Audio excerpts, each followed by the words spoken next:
we're combing through the aisles of Vulcan Video, an independent video store here in Austin, Texas, to find the most obscure, the strangest, and the overlooked gems of yesterday. This is the Vulcan Vault. Welcome to the Vulcan Vault. We got a great one for you today. We got Lars Nilsson with Austin Film Society. Lars, what have you picked out for us? This is going to be a big surprise for everybody, but I've picked out the Thames Television 1979 production of Macbeth, featuring Ian McKellen and Dame Judi Dench. That doesn't sound scary at all. It's pretty damn scary. Macbeth is kind of the original horror movie, going back to the 1600s. It was a movie about blood and fear and guilt and murder and witches and dark, stormy nights and nightmares. It really is a terrifying horror movie, no matter how you look at it. In fact, one thing when you look at it, you realize that, hey, this has a lot in common with horror movies. And then you realize that the whole tradition of horrific stage plays evolved from Macbeth.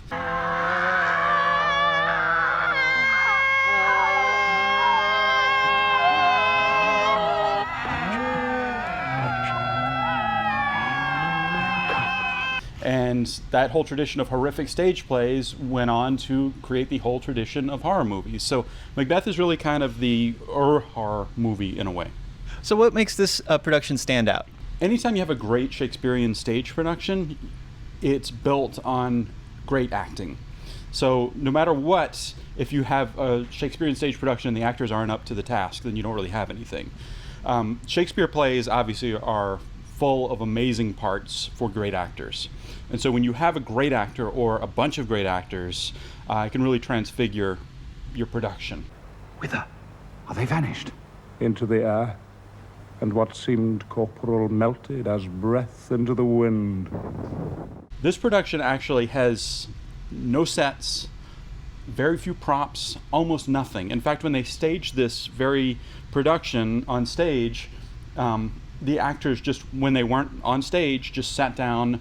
The actors sat down on wooden crates among the whole audience, and they just sat with the audience and watched the other actors. And the audience was like 5 feet away from the actors. And there was no auditorium. They were just all sitting around watching the play happening, a 3-hour-long play happening right in front of them. And so they were watching these overwhelming, overpowering great actors doing Macbeth. And you get a sense of that intimacy in this production because almost everything's shot in close-up. There's nothing in the background generally except just black, just the black curtains. It's like they're in the middle of an outer space set or something when they're doing this. And then Ian McKellen, who plays Macbeth, it's like young Ian McKellen. He's handsome, he's clean-shaven, and he's great.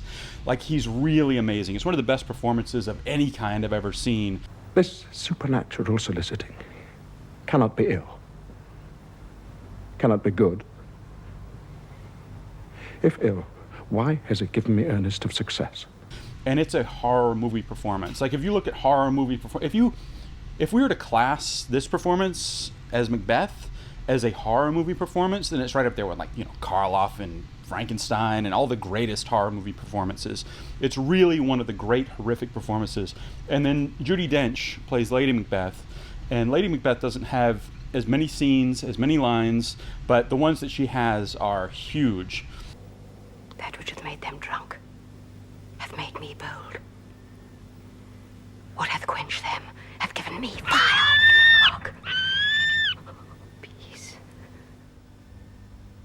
It was the owl that shrieked, the fatal bellman which gives the sternest good night. Dame Judi Dench has this amazing scene where she's sleepwalking. It's the big Lady Macbeth scene, and she's remembering the crime, and she's talking to herself in her sleep, and she's seeing the blood on her hands that won't wash off, and she lets out this scream as she wakes up from this nightmare and realizes that it's all real.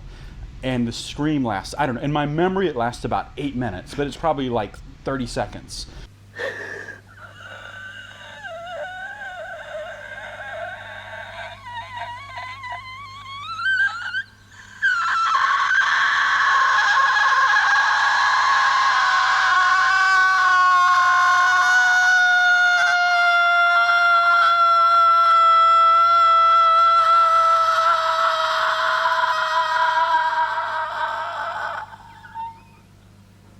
It's one of the most wrenching, amazing, terrifying things that really, you talk about like something that gets under your skin, it really gets under your skin and it runs up your spine, and it's hard to believe what you're seeing and hearing when you're watching this. It just builds to this peak of intensity, and we've all seen horror movies build to a peak of intensity before, and then what happens? It just kind of peters out, or it just goes away.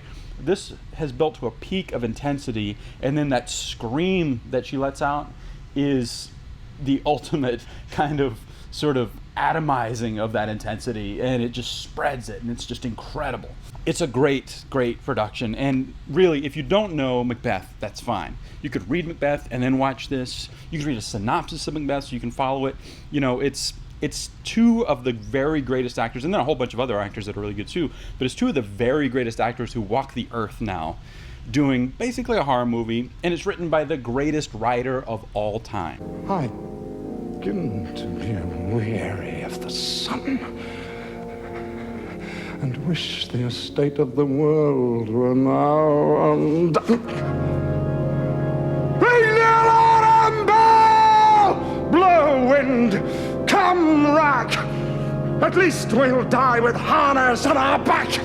And it's full of all kinds of 60s and 70s like avant-garde theater elements, like the witches are basically taking psychedelic drugs and administering psychedelic drugs to Macbeth, and Macbeth has like a big drug trip. Come like shadows, so depart. It's really something. I really like Polanski's Macbeth as well, but this Macbeth I think is my favorite Macbeth. So go read a synopsis of the play so you can follow the language. The language is very dense, of course. It's worth it. Like everything that's crammed into all that verbiage is worth it, and it goes someplace. And it's just densely packed with meaning and illusion and horror. Really, it's the greatest. It's the greatest horror story I think I'm aware of. We are yet but young, indeed.